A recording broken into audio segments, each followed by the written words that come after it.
Hello, I am Sobirova Nurxon, who is a teacher from the Department of English Literature and Statistics. Today's our presentation is about lexical stylistic devices, statistics and sociology. Plans preliminary notes on statistics and sociology, metaphor, irony, sarcasm, paradox, tillar, pun, epithet, oxymoron, antonomasia, hyperbole, and understatement. Semasiology is a branch of linguistics which studies the problem of a word, meaning, and mostly deals with the explanation of the word and its essential content. Stylistic semasiology analyzes and classifies stylistic devices from the point of view of the mechanism of different semantic chains and their stylistic functions. Stylistic semasiology investigates following stylistic devices. The first one is metaphor. Metaphor comes from a Greek word, metaphora, which means transparent bearing. It is based on the relation between the dictionary and the contextual logical meanings. A metaphor is a figure of speech that describes an object or action in a way that is not literally true, but helps explain an idea or make a comparison. A metaphor states that one thing is another thing. It equates those two things not because they actually are the same, but for the sake of comparison and symbolism. Transference of names is based on the associated likeness between two objects. Ball or volcano for the sun, for example. Silver dust or squints for stars. Blanket or whale for the sky. Metaphor can be embodied in all meaningful parts of the speech. Nouns, adjectives, verbs, and etc. For example, Mr. Pickwick bottled up his fragrance and corked it down. Here, metaphor is bottled up and corked it down. In the slanting beams that streamed through the open window, the dust danced and was golden.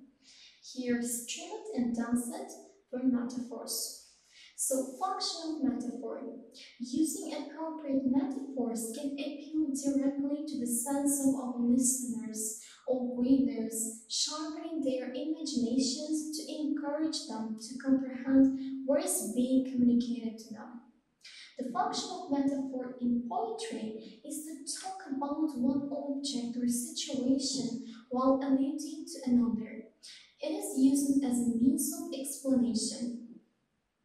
All the words is a stage, a monologue from As You Like It.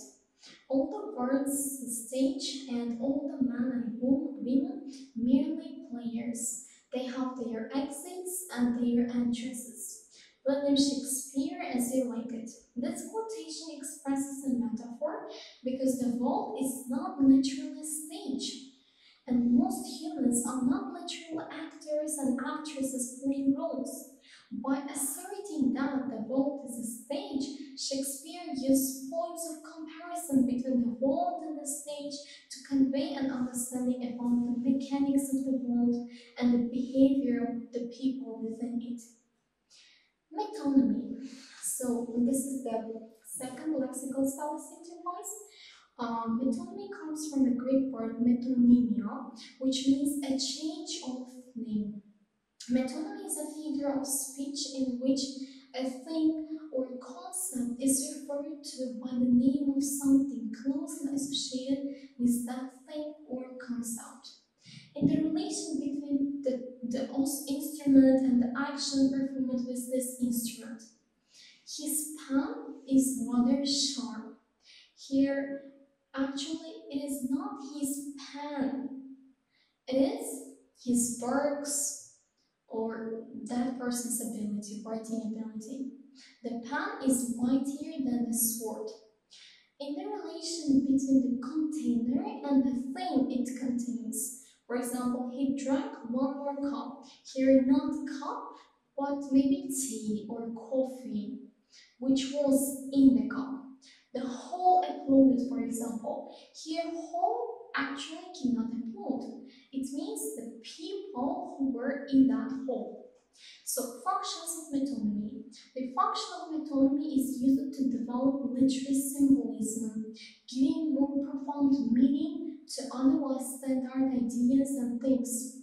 Literary texts which use metonymy can delve deeper into the semantics of human languages and the manner in which thoughts are connected. So the next lexical stylistic device is irony. Irony comes from a Greek word ironia, which means hidden mockery. The definition of irony as a literary device is a situation in which there is a contrast between expectation and reality. For example, the difference between what something appears to mean versus its literal meaning. Irony is associated with both tragedy and humor. For example, a fire station burns down. Oedipus is searching for a murderer who, it turns out, it is himself. A cask of Amontillado, Edgar Allan Poe, the character Fortunato meets with a very unfortunate fate. So the next stylistic device is sarcasm. Sarcasm is originally derived from the Greek word sarkasmos, that means to tear flesh, to speak bitterly. Sarcasm generally takes the form of an ironic remark, somewhat rooted in humor, that is intended to mock or satirize something. When a speaker is being sarcastic, they are saying something different than what they actually mean. As a literary device, sarcasm can convey a writer and or characters true feelings of frustration, anger, and even derision, so veiled by the presence of humor and wording that is inconsistent with what is intended. So, for example, in this novel, Turtles All the Way Down, John Gray includes this sarcastic remark, yes, well, in that respect and many others, American high schools do rather resemble prisons.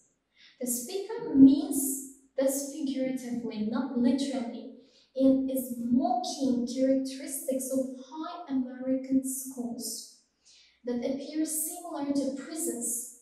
This may include the use of metal detectors, student detention as a means of punishment, mandatory attendance, crowded classrooms, and even poor infrastructure. Green's use of sarcasm as a literary device allows for humorous mocking of figurative similarities between American high schools and prisons. So the next one is paradox.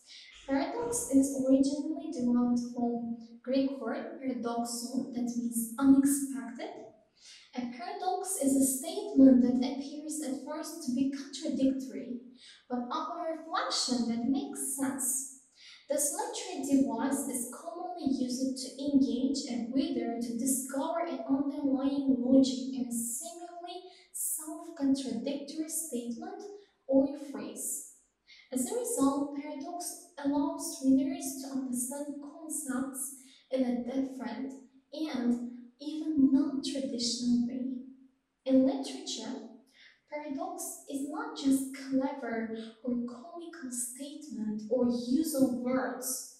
It has serious implication because it makes statements that often summarize major themes. For example, playwright George Bernard Shaw famously stated the paradox that youth is wasted on the young. At first, it is contradictory in the sense that the young are the ones that embody youth, so therefore it cannot be wasted on them. However, this paradox makes sense upon reflection. It eliminates the idea that young people may not have the perspective of older people as far as what is truly important or valuable. The enemy of my enemy is my friend. So here, the sentence is contradictory. The enemy of my enemy is my friend. Or the louder you are, the less you hear. Impossible is not a word in my vocabulary. So the next lexical stylistic device is zeugma. Zeugma comes from the Greek word zeugmonai, which means yoking. Zeugma is a stylistic device that can sometimes cause semantic confusion in sentences while adding some colorful flavor. It is the use of a verb to modify or govern two or more words in such a manner that it applies to each in a different sense or appropriate to only one. Sometimes the verb is literal in one part of the sentence, but figurative. It means transferred in another. Other times, it is just two completely separate meanings for the word. The basic functions of zeugma are surprise and confusion. So they love the robust tear-filled eyes and hearts. So here, tear-filled eyes, here it is all literal meaning because eyes can be tear-filled, but tear-filled hearts, it gives figurative meaning. Obviously, hearts don't fill up with tears except in a very figurative sense. If their hearts were literally filling with tears, they would need to go straight to the hospital. So this too is an example of zeugma where tear-filled is being used both literally and figuratively at the same time. Or the next example is he lost his briefcase, then his job, then his mind. The verb lost is used in multiple senses, with each image slightly more unfortunate than the last. Through zeugma, this 10-word sentence tells the story which revolves around the single verb lost. We can follow the progression of events through the story quite easily, thanks to the flexibility of the word.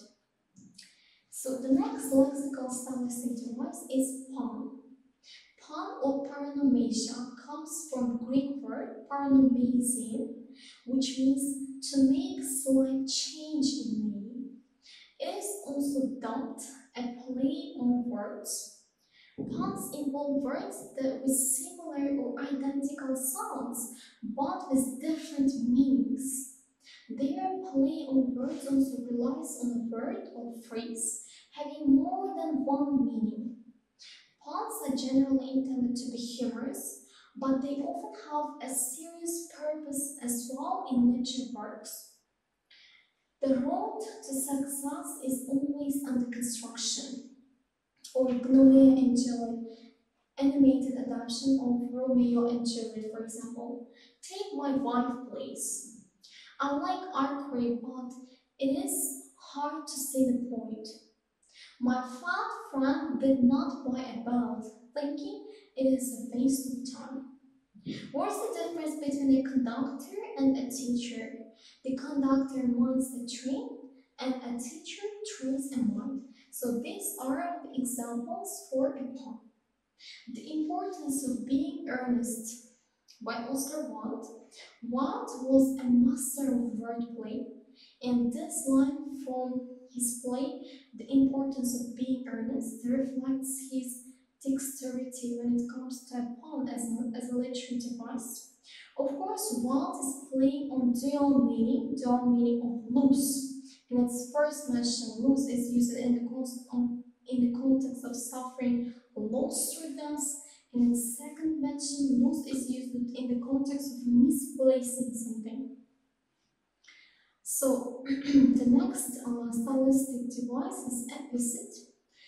An epithet is a literary device that describes a person, place or object by accompanying or replacing it with a descriptive word or phrase. The word epithet comes from the Greek word epitheton, neuter of epithetos, which translates to added or attributed. For example, remember many epithets are adjectives such as fair Ophelia in Shakespeare's Hamlet or the wine dark sea in Homer's Odyssey. But according to the definition of epithet, a descriptive word or phrase that replaces a person, place, or object. Not all adjectives are epithets. Epithets require careful thought and strategy, and when used wisely, they will create an association in your audience's minds that will stick with them. For example, Jazz lies on her like an untimely frost. Upon the sweetest flower of all the field, here sweetest for example, or God, he said quietly, isn't the sea what Algic calls it a great sweet mother, the snowed green sea, the scrotum tightening sea. I must teach you, you must read them in the original. Thalata, she's our great sweet mother. So, function of epithets. With the use of epithets, writers are able to describe their characters and settings more vividly in order to give richer meanings to the text. Since they are used as a literary tool, epithets help in making the description of someone or something broader and hence easier to understand. With the help of epithets, writers and poets develop suitable images in fewer words. Besides, the metaphorical use of epithets helps in making poetry and prose vibrant and strong. So the next lexical stylistic device is oxymoron. Oxymoron is derived from a Greek word oxymoron. Oxus means sharp, moros, stupid. Oxymoron is a figure of speech pairing two words together that are opposing and or contradictory. This combination of contrary or antithetical words is also known in conversation as a contradiction in terms. As a literary device, oxymoron has the effect of creating an impression, enhancing a concept, and even entertaining the reader. For example, only choice, safe difference, friendly fire, virtual reality, controlled chaos, freezer burn, silent scream, terribly good, or wise fool, close distance, stiff drink. My sister and I had a friendly fight over the lipstick. Here, friendly fight. I think the professor stated his unbiased opinion regarding the student response. I'm no way. Who are you? Are you? No way too. This is Emily Dickinson. Ordinary riches can be stolen. Real riches cannot. Good night, parting is such sweet sorrow. Your sweet sorrow, for example. That I shall say good night till it be morrow. This from Romeo and Juliet. I'm the most terrific liar you ever saw in your life. Or the catcher in the rye. So, antonomasia. Antonomasia is derived from a Greek word, antonomazin, which means to call by a new name, named differently. Antonomasia is a lexical stylistic device in which a proper name is used instead of a common noun or vice versa. Its logical meaning serves to denote concepts and thus to classify individual objects into groups, classes. The nominal meaning of a proper name is suppressed by its logical meaning and acquires the new nominal component. For example, Miss Blue Eyes, Miss Sharp, Mr. Zero, or Mr. Snake. Elvis Presley, for example, the king of rock, a smart scientific person, for example, Einstein, ghost of the future, he exclaimed, I fear you more than any spectre I have seen. But as I know your purpose is to do me good, and as I hope to live to be another man from what I was, I am prepared to bear your company. And to date, with a thankful heart, will you not speak to me? Or hyperbole. Hyperbole is a figure of speech in literary device that creates heightened effects through deliberate exaggeration. Hyperbole is often a boldly overstated or exaggerated claim or statement that adds emphasis without the intention of being literally true. In rhetoric and literature, hyperbole is often used for serious, comic, or ironic effects. I love you to the moon and back.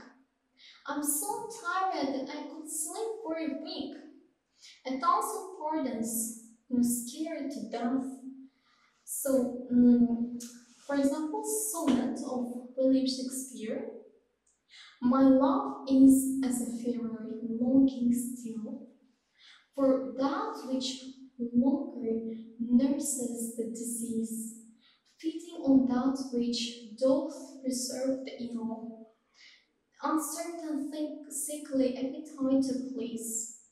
In this Shakespearean sonnet, the poet utilizes hyperbole as a literary device to describe his love and desire for his beloved. The poet exaggerates his feelings to the point of claiming that they make him ill and made mad beyond cure. So understatement. Understatement, the word meiosis originated from the Greek word meio, which means to diminish or to make smaller. Meiosis can be defined as a witty understatement that belittles or dismisses something or somebody, particularly by making use of terms that give an impression that something is less important than it is or it should be. Meiosis examples are sometimes used in the sense of a synonym or litotas. In literature, however, the meiosis describes the use of understatement to highlight a point or explain a situation or to understate the response used to enhance the effect of a dramatic moment. For example, when Mercito is wounded mortally and says, a scratch, um, or it is intentional understatement. It is used to belittle a person or an event. It is opposite to hyperbole or exaggeration. It often makes use of litotas as synonyms to give ironic effect. So, for example, by William Shakespeare, King Lear, I am very foolish, fond old man, fourscore and upward, not an hour more or less. And to deal plainly, I fear I'm not in my perfect mind. Shakespeare has used meiosis in these lines to create humor, although it is undoubtedly clear that the king has gone mad. His reaction that I fear I'm not in my perfect mind is an example